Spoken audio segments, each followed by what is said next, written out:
시간이 되었습니다. 나의 영혼이 잠잠히, 우리 찬양 함께 고백하겠습니다.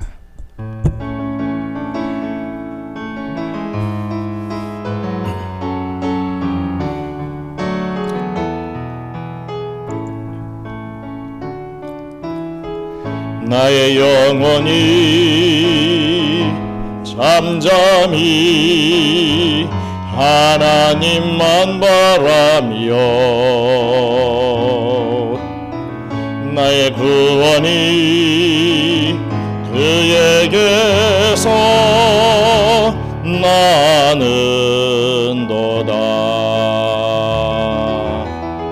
나의 영혼아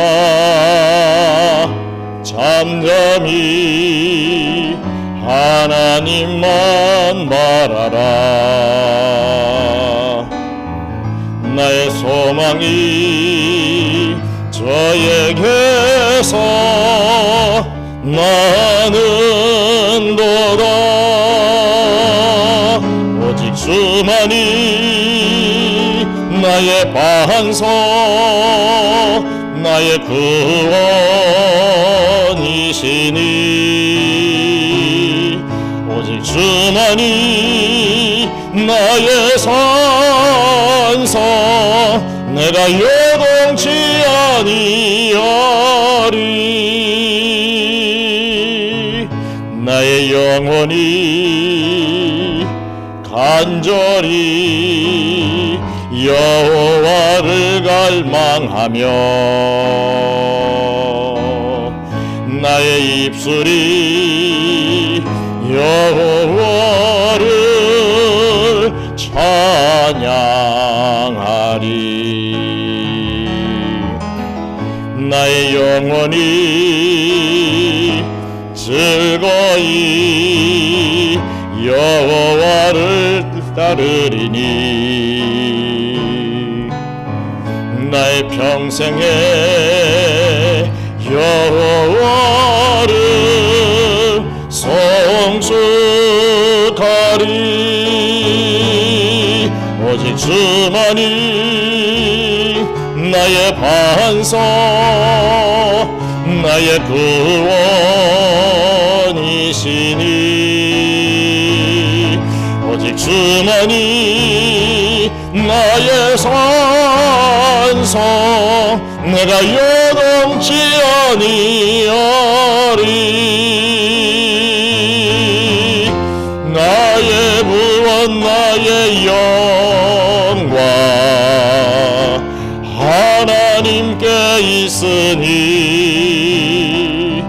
내 힘의 반석과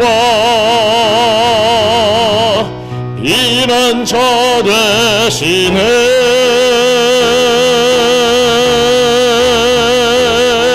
오직 주만이 나의 반석, 나의 구원이시니 오직 주만이 나의 산성, 내가 요동치 아니하. 오직 주만이, 오직 주만이 나의 반석, 나의 구원이시니 오직 주만이 나의 산성, 내가 요동치 아니. 우리 한 번 더 고백합니다. 오직 주만이, 오직 주만이 나의 반석, 나의 구원이시니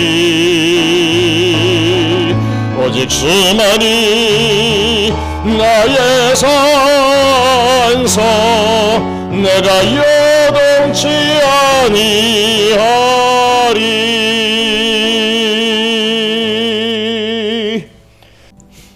하나님의 말씀 보겠습니다.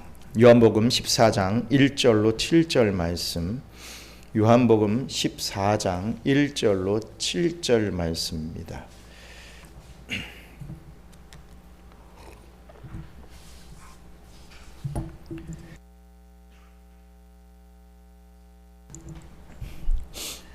14장 1절로 7절 말씀 같이 한 목소리로 봉독하겠습니다.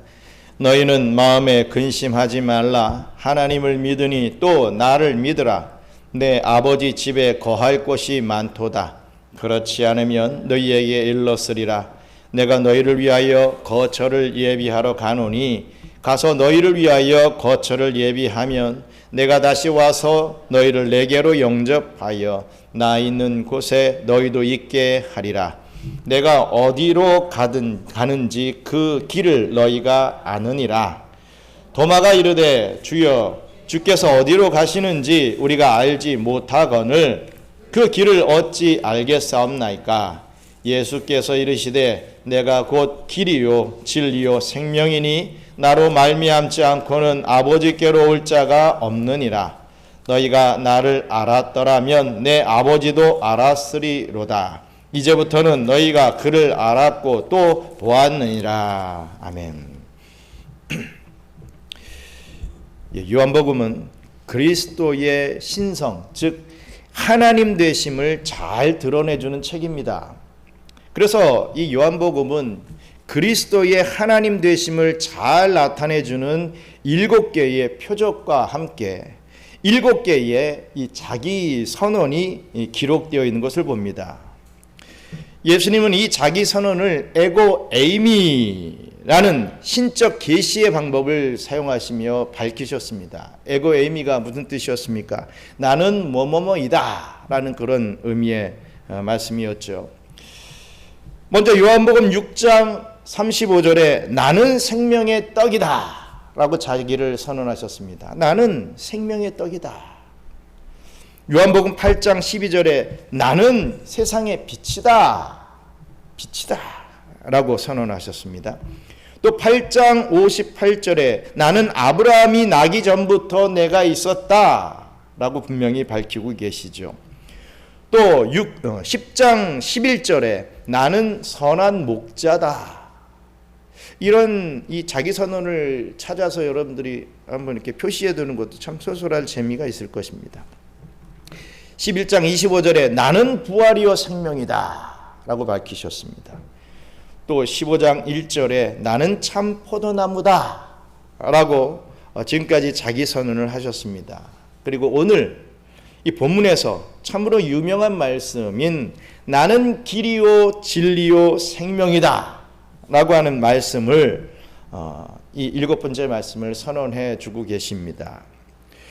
오늘은 예수님의 고별 강화 중 말씀하신 이 유명한 예수님의 자기 선언의 의미를 함께 알아보고 은혜를 나누는 저와 여러분들 되시기를 주님의 이름으로 축원합니다. 먼저 첫째로 마음에 근심하지 말라 라고 하셨습니다. 왜 마음에 근심하지 말라고 하셨을까요? 이 제자들에게 마음에 근심이 찾아왔기 때문에 마음에 근심하지 말라라고 하신 것이겠지요. 요한복음 14장 1절 말씀 같이 읽겠습니다. 너희는 마음에 근심하지 말라. 하나님을 믿으니 또 나를 믿으라. 아멘. 예수님께서 이 말씀을 하신 그 직전의 상황들을 여러분들은 기억하고 계십니까? 제자들은 혼란스러웠습니다. 먼저 예수님께서 이제 이 제자들이 따라올 수 없는 곳으로 떠나가신다 라고 하는 그 예수님의 말씀이 이 제자들을 혼란스럽게 했습니다. 이게 뭔가 했겠죠. 지금껏 3년을 따라다녔는데 모든 것을 버리고 주님만 쫓았는데 예수님이 이 제자들이 갈 수 없는 그 어디로 가버리신다라고 하니 이 제자들은 혼란스러울 수밖에 없었던 것입니다. 게다가 예수님은 제자 중에 한 사람이 나 예수를 팔게 될 것이다 이렇게 말씀을 하셨습니다. 제자들은 이게 도대체 무슨 뜻인가? 혹시 자신이 그렇게 예수님을 배반할 자인가? 스스로 이렇게 두려워졌던 것입니다. 그리고 충격적인 것은 예수님을 가장 열정적으로 추종했던, 다른 사람들이 다 배신해도 자신은 절대로 배신하지 않겠다고 호언장담을 했던 베드로까지도 이렇게 예수님을 3번이나 부인하게 될 것이라는 그런 말씀이었던 것입니다. 제자들은 도대체 이게 무슨 말씀인가 하며 참으로 이해하기가 힘들었을 것입니다. 6월절 식사 때만 해도 아주 분위기가 좋았습니다. 예수님께서 제자들의 발을 씻겨주시면서 참으로 애틋한 그런 시간도 보냈죠. 그런데 갑자기 분위기는 돌변하여서 이 분위기는 꽁꽁 얼어붙었습니다.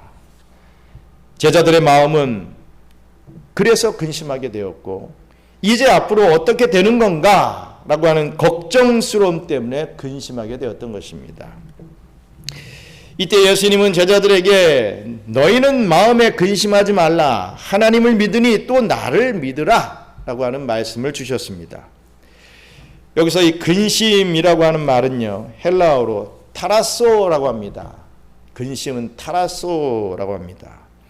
이 말은 예수님께서 13장, 요한복음 13장 21절에서 이 제자들이 예수님을 팔 것에 대해 말씀을 하시면서 심령이 괴로워하셨다라고 되어 있는데, 여기서의 이 괴로움과 또 지금 말하는 이 근심이 같은 단어입니다.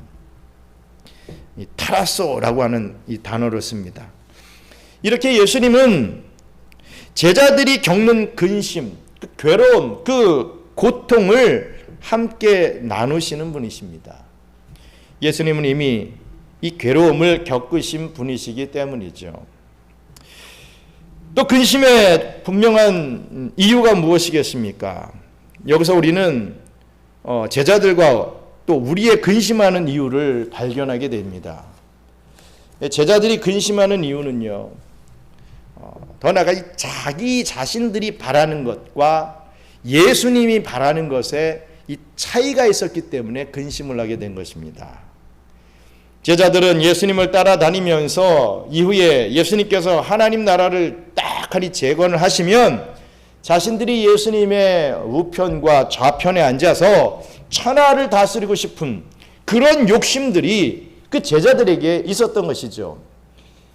지금 나는 이 땅에서 별 볼 일 없이 지내지만 앞으로 우리 예수님이 나라를 재건하시면 내가 예수님 보좌 우편에서 한 자리 해가지고 뭔가 이렇게 할 것이다.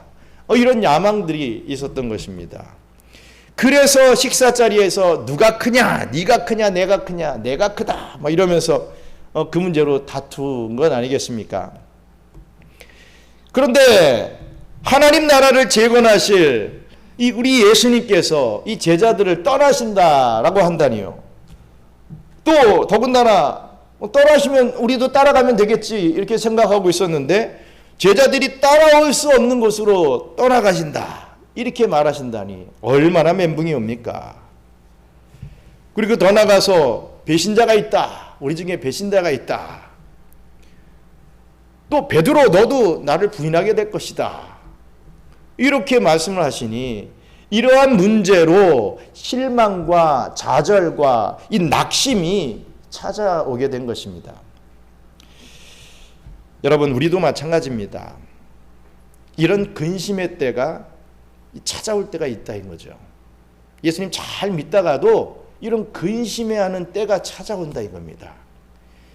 제자들처럼 내가 지금 예수님을 믿은 지 3년이나 됐는데, 내가 지금 예수를 따른 지 10년, 20년이나 됐는데 내 삶에 남은 것이라고는 질병과 가난과 어려움뿐이다. 이런 생각이 들었을 때 우리의 마음이 타라쇼, 즉 근심할 수밖에 없게 되는 것입니다. 다른 집사님이나 권사님들 간증이나 또 목사님들 설교를 들으면 예수를 믿으면 형통한다고 했는데 이건 무슨 형통은커녕 깡통을 차게 생겼으니 근심이 찾아오게 되더라는 것이죠. 건강하긴커녕 질병을 안게 됐으니 근심과 걱정이 앞을 가리게 되는 것입니다. 믿지 않는 자들은 저 앞서가는 것 같고 더 건강하고 더 잘 살고 더 막 누리면서 사는데 나는 뭔가 하면서 비교하면서 근심과 걱정이 수심이 쌓이게 되는 것입니다. 같은 기도 제목으로 3년간 새벽 기도를 참여하여 열심히 기도했는데 뭐 응답은커녕 뭐 아무 일도 일어나지 않는 현실은 우리를 근심하게 하는 것이죠. 그런 의미에서 여러분들에게 묻겠습니다. 정말 여러분들은 예수님을 왜 따르고 계십니까? 무엇을 바라고 예수님을 믿고 계십니까? 만약 우리가 예수님을 따르는 이유가요, 어떤 우리의 이 야망을 위해서, 여러분들의 이 성공을 위해서, 여러분의 어떤 번영을 위해 주를 따른다고 한다면 반드시 타라쇼에 이르게 됩니다. 근심하게 됩니다. 성경에서 주님은 그런 것을 우리에게 약속하신 적이 없습니다. 너에게 뭐 차 주겠다, 뭐 아파트 주겠다, 뭐 잘 살게 하겠다, 뭐 이런 거 약속한 적 없습니다. 우리 마태복음 16장 24절 같이 보겠습니다.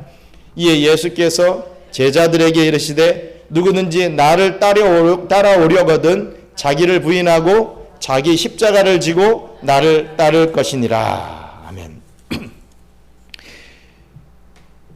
자기 부인이 아닌, 십자가가 아닌 또 여러분들의 야망을, 여러분들의 성공을, 여러분들의 번영을 위해서 주를 따르려 한다면 여러분들은 필연적으로 근심의 때를 만나게 된다는 것입니다. 오히려 주를 믿기 때문에 자기가 부인되고 주를 따르기 때문에 십자가가 주어진다고 우리 주님은 이렇게 말씀을 하셨죠. 우리 주님의 이 말씀대로 그 현실을 우리가 받아들이면 우리는 근심하지 않을 수 있다 이거죠. 예수님의 이 말씀을 현장에서 들었던 베드로는 이런 말을 합니다. 베드로전서 3장 14절 같이 읽겠습니다. 그러나 의를 위하여 고난을 받으면 복 있는 자니 그들이 두려워하는 것을 두려워하지 말며 근심하지 말고. 아멘. 너희들에게는 의를 위하여 고난받는 삶이 나타날 것이다. 베드로의 말입니다. 그런데 그런 믿음을 가지고 있으면 두려워하는 것을 두려워하지 않게 되고 근심하지 않게 될 것이다 라고 베드로는 말을 하고 있습니다. 그렇습니다. 우리는 애초에 예수를 믿으며 당하는 그런 이 역경과 이 고난이 당연한 것이라고 여기면 우리는 마음의 평안을 누릴 수 있습니다. 하지만 우리의 마음속에 다른 꿍꿍이를 가지고 있으면 우리는 결코 그 근심을 벗어날 수 없게 되는 것입니다. 우리 주님께서는 이 근심을 이기는 방법을 가르쳐 주시죠. 근심을 이기는 방법이 무엇입니까? 하나님을 믿으니 또 나를 믿으라 했습니다. 한마디로 말해서 믿음을 가져라 라고 하는 것이죠. 근심을 이기는 방법은 근심하지 말라가 아닙니다. 너 근심하느냐? 근심하지 말아라. 이게 방법이 아니라 너 근심하느냐? 믿음을 가져라. 이렇게 말을 하는 것입니다. 그렇다면 무엇을 믿으라는 것이겠습니까? 요한복음 14장 2절로 3절 같이 읽겠습니다. 내 아버지 집에 거할 곳이 많도다. 그렇지 않으면 너희에게 일렀으리라. 내가 너희를 위하여 거처를 예비하러 가노니 가서 너희를 위하여 거처를 예비하면 내가 다시 와서 너희를 내게로 영접하여 나 있는 곳에 너희도 있게 하리라. 아멘. 예수님은 이제 이 십자가 죽음이 끝이 아니라고 말씀해 주십니다. 예수님은 이제 제자들을 떠나지만 그것은 영원한 이별이 아니다라고 말씀하시는 것이죠. 다만 예수님은 아버지의 집, 즉 하늘나라로 가셔서 제자들을 위한 거처를 마련하시기 위해 먼저 가신다는 것을 밝히십니다. 그래서 때가 되면 다시 오셔서 제자들을 영접하고 영원히 저 하늘나라에 살게 되리라고 말씀을 해 주셨습니다. 바로 이것을 믿으라. 근심하느냐? 이것을 믿으라. 이렇게 말씀하시는 것이죠. 제자들아, 우리의 이별이 끝이 아니야. 내가 겪는 죽음이 절대로 끝이 아니란다. 너희들이 겪는 근심의 상황에서 이 끝이 아니란다. 내가 저 하늘나라에 이 거처를 마련해 놓고 너희들이 이곳에 올 때까지 내가 너희들의 믿음을 지킬 것이란다. 그래서 우리는 저 영원한 하늘나라에서 영원히 기뻐하고 즐거워할 것이야. 그때를 준비하면서 믿음을 지켜라. 마음에 근심하지 말고 믿음을 가져라. 우리 예수님은 바로 이러한 말씀을 주시는 것입니다. 여러분, 그러므로 여러분들에게 근심의 상황이 찾아올 때 어떤 근시안적인 관점에서 바라보지 마시기 바랍니다. 문제 그것만 바라보고 끙끙끙끙끙 근심하고 하지 마십시오. 그 상황은 끝이 아니기 때문입니다.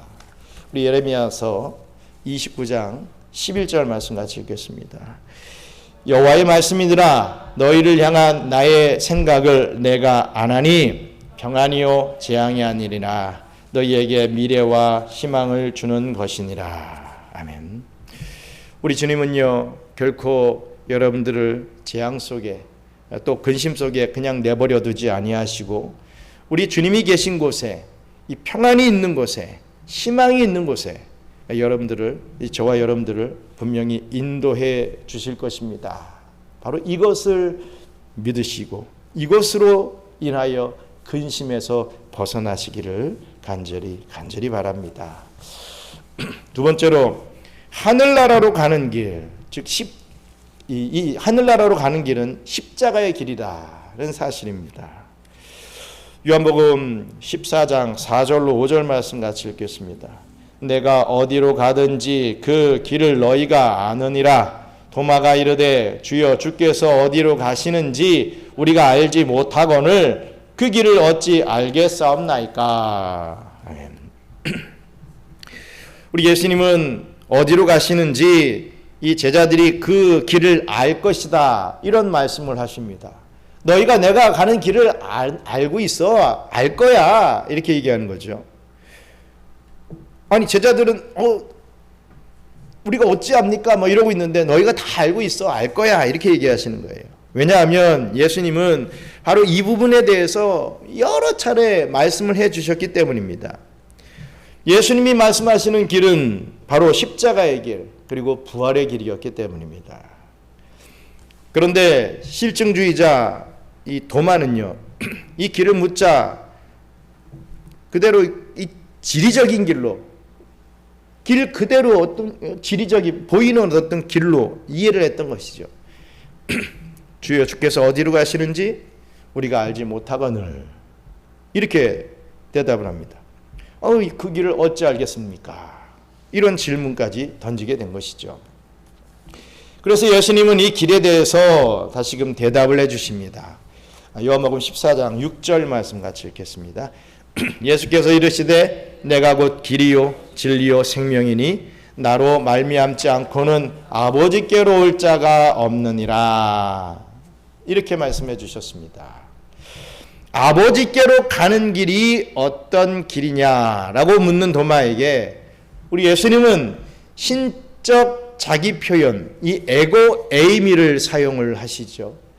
그러면서 예수가 길이요 진리요 생명이다 라고 하는 말씀을 해주신 것입니다. 이 예수님의 자기 선언은요, 아버지께로 가는 유일한 길, 이 진리 그리고 생명으로 가는 유일한 길임을 바로 예수님 자신이 그 길임을 천명하고 계시는 것입니다. 헬라어 원문을 보면요, 이 길과 진리와 이 생명 이 단어 앞에 정관사 해가 붙습니다. 영어로 보면 더라고 하는 이 정관사가 이 헬라어는 해라고 하는 정관사가 붙게 됩니다. 즉 나는 아버지께로 가는 그 길이다. 즉 유일한 길이다. 유일한 진리다. 유일한 생명이다 라고 말씀하신 겁니다.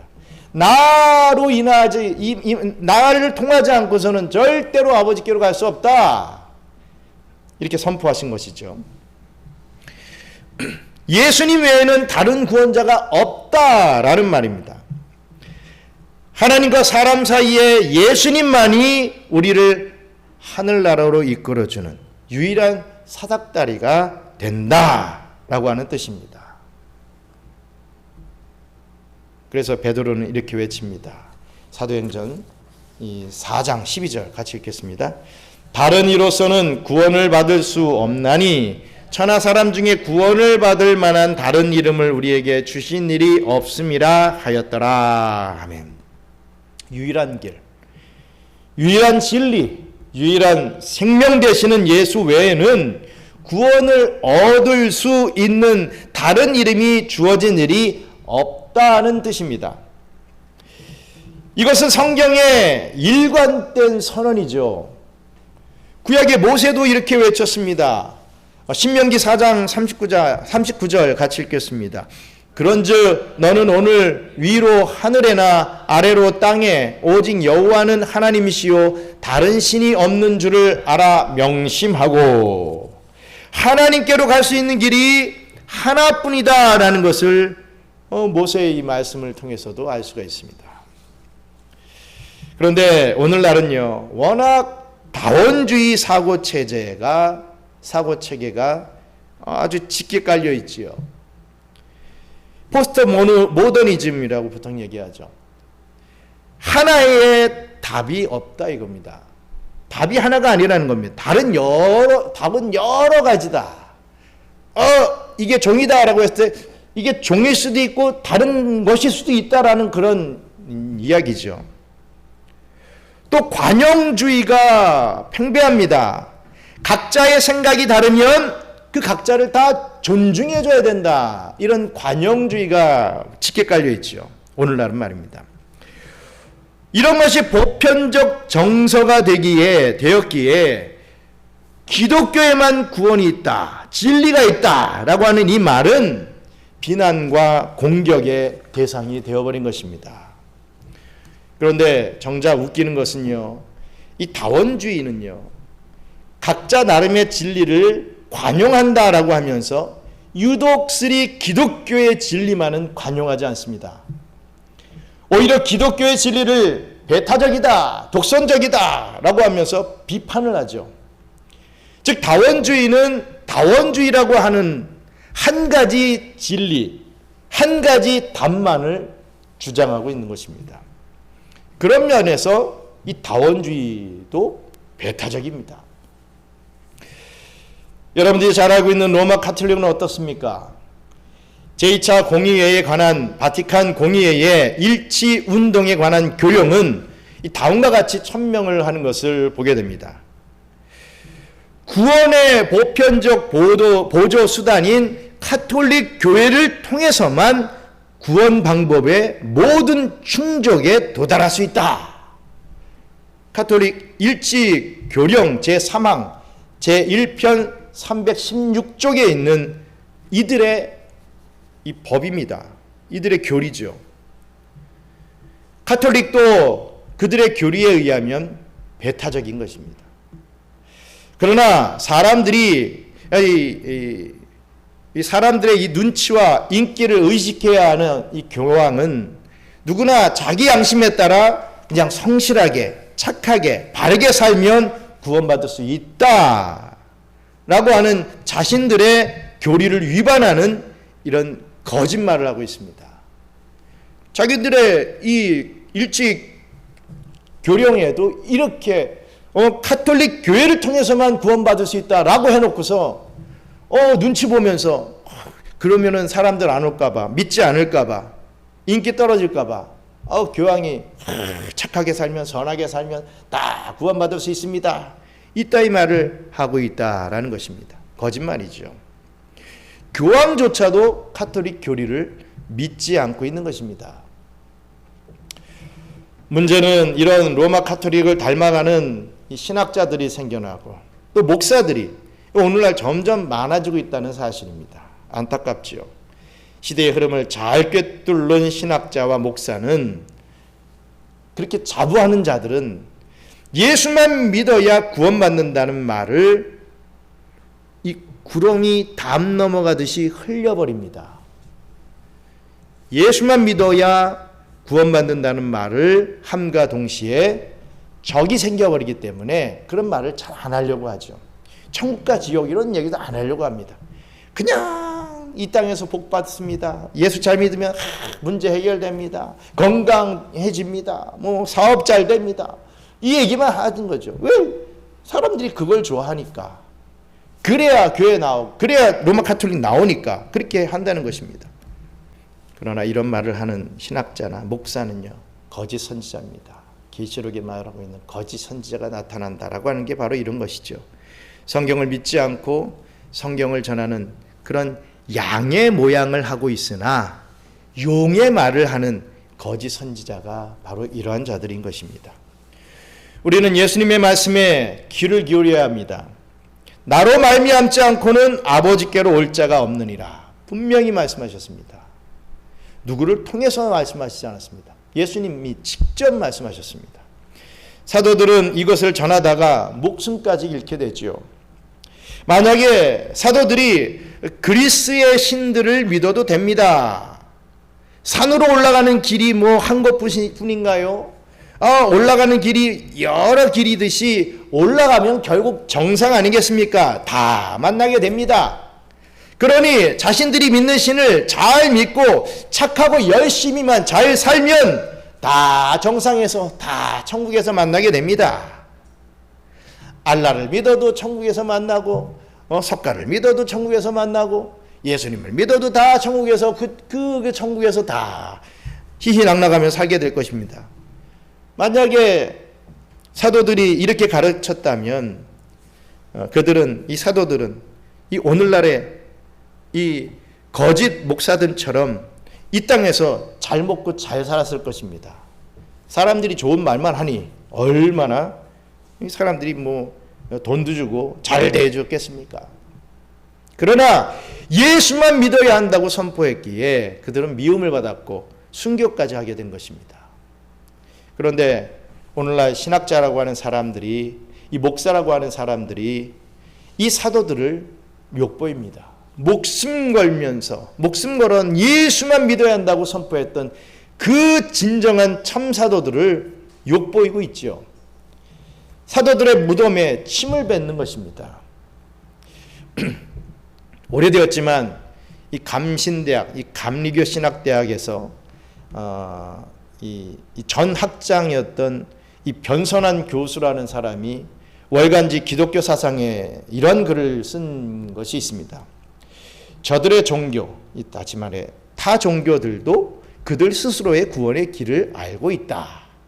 그리스도만이 보편적으로 유일한 구속자이신 것이 아니다. 우주적 그리스도는 마리아의 아들 예수와 동일시할 때 거침돌이 된다. 그리스도는 힌두교 안에 있다. 이런 주장을 하는 글을 올렸습니다. 신학대학의 학장이라고 하는 사람이 이런 말을 했던 것입니다. 다른 종교에도 다 메시아가 있다라고 헛소리를 해댔던 것입니다. 또 한신대의 김경재 교수도요, 10여 년 전에 이런 글을 일간주와 인터뷰에서 올린 적이 있습니다. 유일신 개념을 올바로 이해하면 자연스럽게 다른 종교들을 인정하게 됩니다. 기독교에서 신이란 모든 것을 통섭하고 근원 지우는 존재를 말합니다. 여호와, 야훼 등은 고정된 존재가 아니라 이스라엘 민족이 체험한 신의 모습을 일컫는 것뿐입니다. 로고스, 법, 도 이는 모두 진리를 가리키는 용어들로 각자의 문화권에 따라 달리 표현한 것입니다. 이 중 로고스만이 옳다고 주장할 근거는 없습니다. 이런 말을 했습니다. 신학대학의 교수가 이런 말을 한 것입니다. 모습만 다르다고 주장하고 있는 것입니다. 자기가 믿는 신을 열심히 믿으면 구원이 있다라고 헛소리를 짓거리고 있는 것이죠. 사도들의 순교를 이들은 비난하고 있습니다.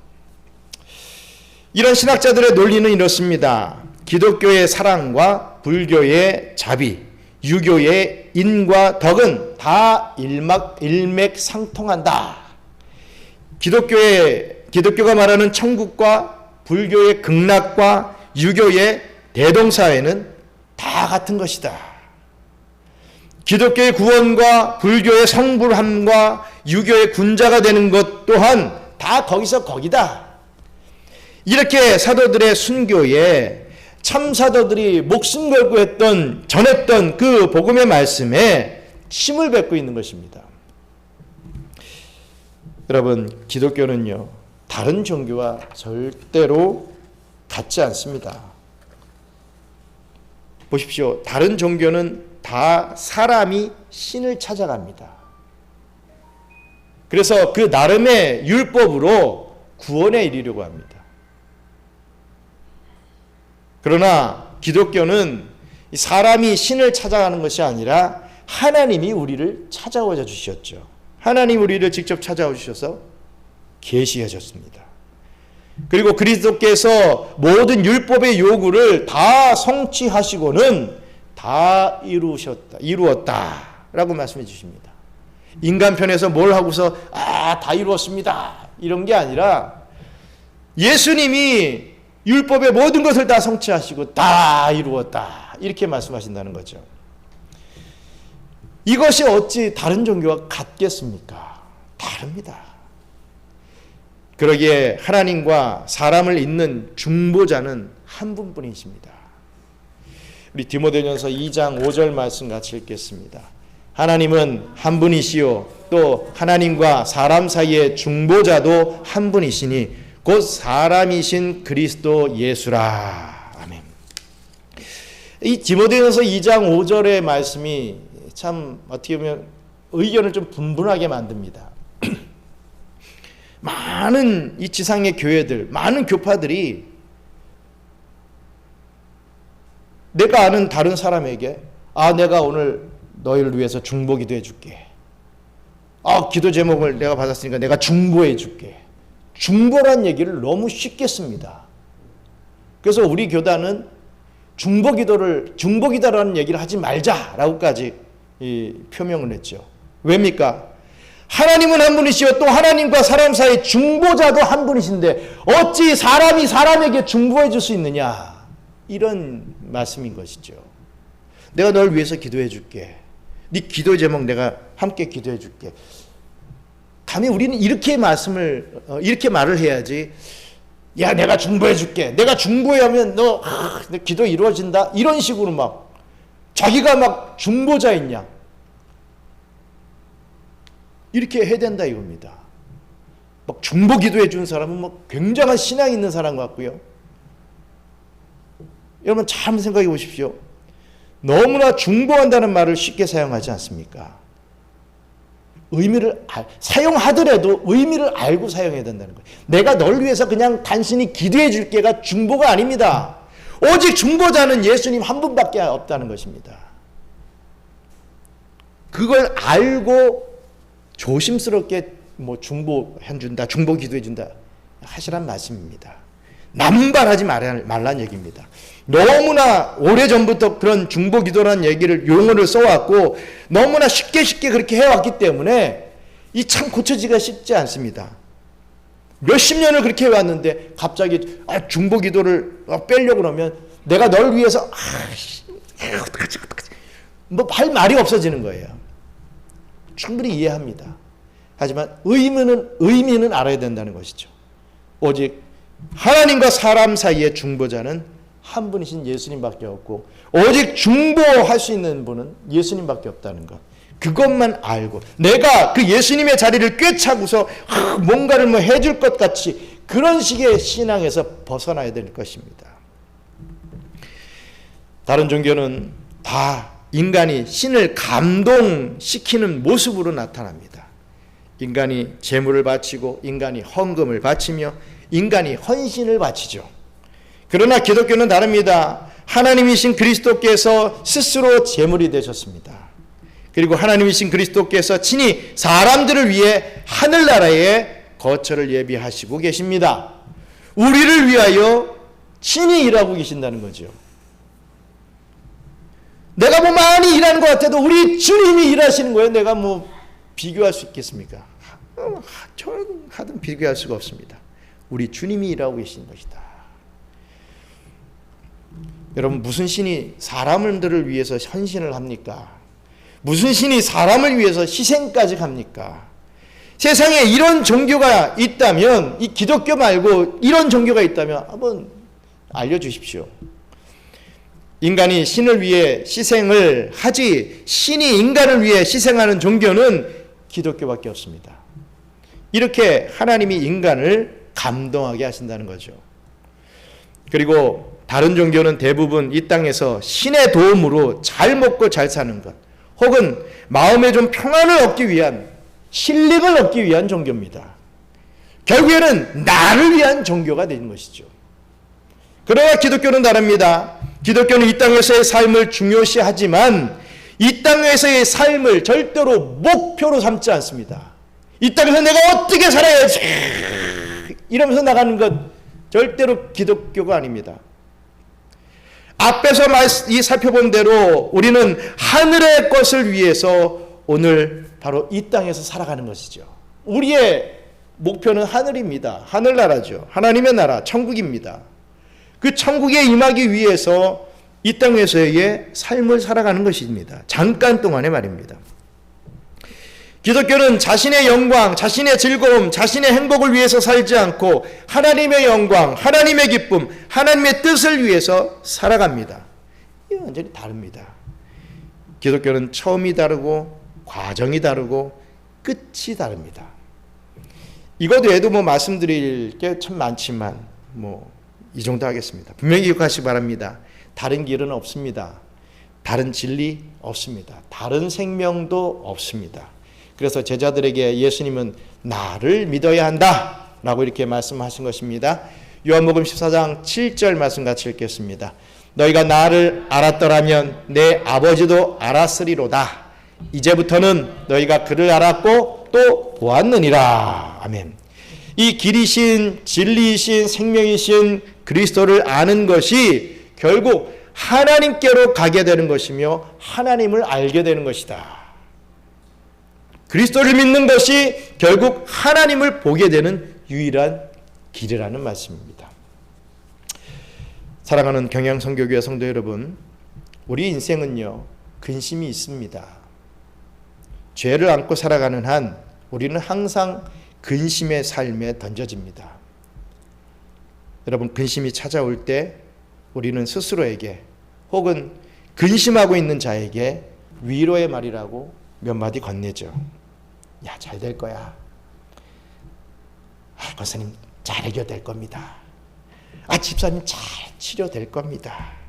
힘을 내십시오. 이런 말들을 합니다.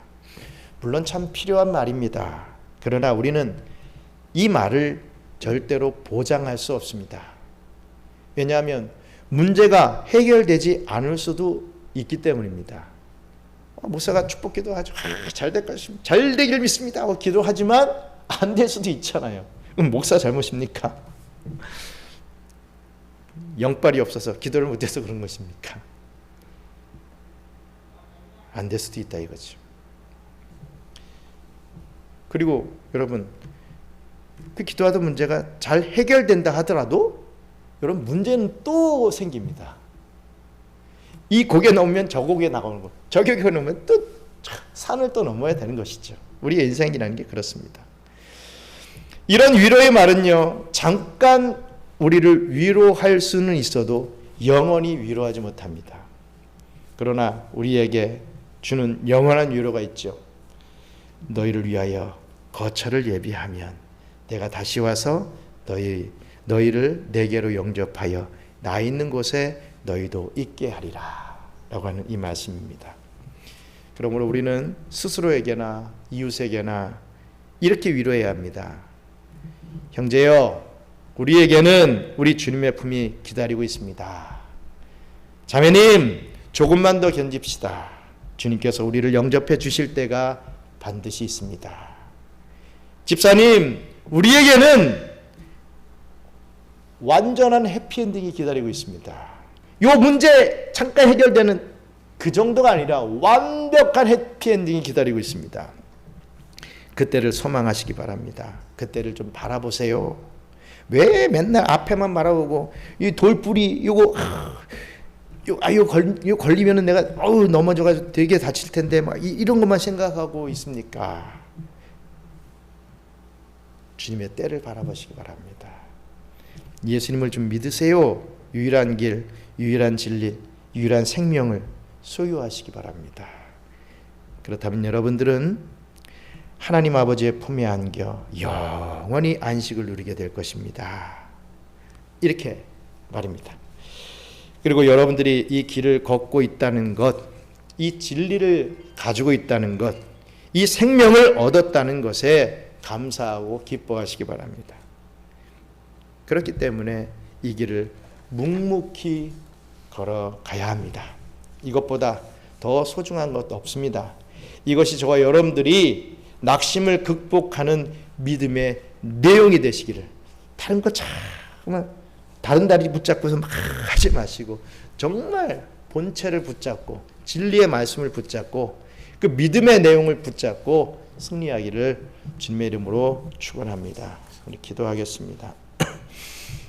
여러분들은 무엇을 믿고 있습니까?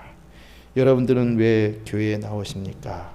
내가 이렇게 아프고 내가 이렇게 힘들고 나의 사정이 너무나도 안 좋은데 왜 나의 이런 문제는 해결되지 않지? 라고 하면 날마다 낙심하고 힘들어합니까? 주님, 오늘부터는 주님께서 예비해 주신다는 저 거처, 저 천국을 바라보며 멀리 바라보며 살아갈 수 있는 제가 되게 해주시고 그 복음의 진리를 온전히 증거할 수 있는 오직 십자가의 길만이 구원의 길임을 믿고 증거할 수 있는 저희들 될 수 있게 해달라고 함께 기도하겠습니다. 감사합니다. 하나님, 저희들의 삶이 참으로 짧습니다. 아버지 하나님, 그런데도 우리의 인생이 너무나 긴 듯 우리는 생각하며 살아갑니다. 앞으로 내가 어떻게 살아가야 되지? 이 상태로 내가 어떻게 살까? 내 자식들이 어떻게 살아갈 수 있을까? 우리 가족이, 우리의 이웃들이, 우리의 혈육들이 어떻게 살아갈까? 이런 엄청난 걱정과 근심을 가지고 우리가 살아갑니다. 아버지 하나님, 정말 우리 앞에 이 앞만 바라보면 두려울 수밖에 없는 건 아니겠습니까? 우리가 자전거를 탈 때도, 우리가 운전을 할 때도 멀리 바라보고 가지 않으면 제대로 똑바로 가지 못하듯이 정말 내 앞만 바라보고 내 앞에 장애물만 어떻게든 빨리빨리 피하려고 하다 보면 반드시 사고가 날 수밖에 없는 것을 우리가 깨닫게 됩니다. 아버지 하나님, 우리 인생에 그런 걸림돌들을 두려워하지 않고 정말 하나님 나라를 바라보며 아버지 하나님 그 문제를 날아갈 수 있는 저희들 되게 도와주시옵소서. 맨날 발에 치이면서 그 문제에 걸려 넘어지면서 살아가는 우리들이 아니라 날아올라서 믿음으로 날아올라서 우리 그 문제 위를 날아올라 우리 예수님께로 나갈 수 있는 저희들이 될 수 있도록 역사하여 주시옵소서. 감사합니다. 하나님, 우리가 무엇을 믿고 있는지, 과연 어떠한 신앙의 삶을 살고 있는지 다시 한번 되돌아보기를 원합니다. 나의 바람과 나의 야망과 나의 어떤 잘됨만을 생각하며 주님을 믿는다, 우리 제자들과 같은 그런 생각을 하고 있지는 않았는지 아버지 하나님, 다시 한번 우리의 신앙의 이 모습들을 점검케 해주시고 정말 예수님의 말씀이신 내가 곧 길이요 진리요 생명이다라고 하신 그 말씀을 붙잡고 모든 문제를 날아서 주님 나라 가는 그날까지 아버지 승승장구하며 나갈 수 있는 저희들 되게 축복해 주시옵소서. 오늘도 참으로 많은 장애물들이 우리들을 자꾸만 노리면서 걸려 넘어지기를 기다리고 있을 것입니다. 여유를 가지고 믿음을 가지고 그 장애물들을 잘 통과해 나갈 수 있는, 아니 장애물이 아예 보이지 않을 정도의 신앙의 이 상승 기류를 타고 승리할 수 있도록 역사해 주시옵소서. 감사를 드리며 모든 말씀 예수님 이름으로 기도드리옵나이다. 아멘. 주기도문을 마치겠습니다. 하늘에 계신 우리 아버지여, 이름이 거룩히 여김을 받으시오며 나라가 임하시오며 뜻이 하늘에서 이룬 것 같이 땅에서도 이루어지이다. 오늘 우리에게 일용할 양식을 주시옵고 우리가 우리에게 죄 지은 자를 사하여 준 것 같이 우리 죄를 사하여 주시옵고 우리를 시험에 들게 하지 마시옵고 다만 악에서 구하옵소서. 나라와 권세와 영광이 아버지께 영원히 있사옵나이다. 아멘.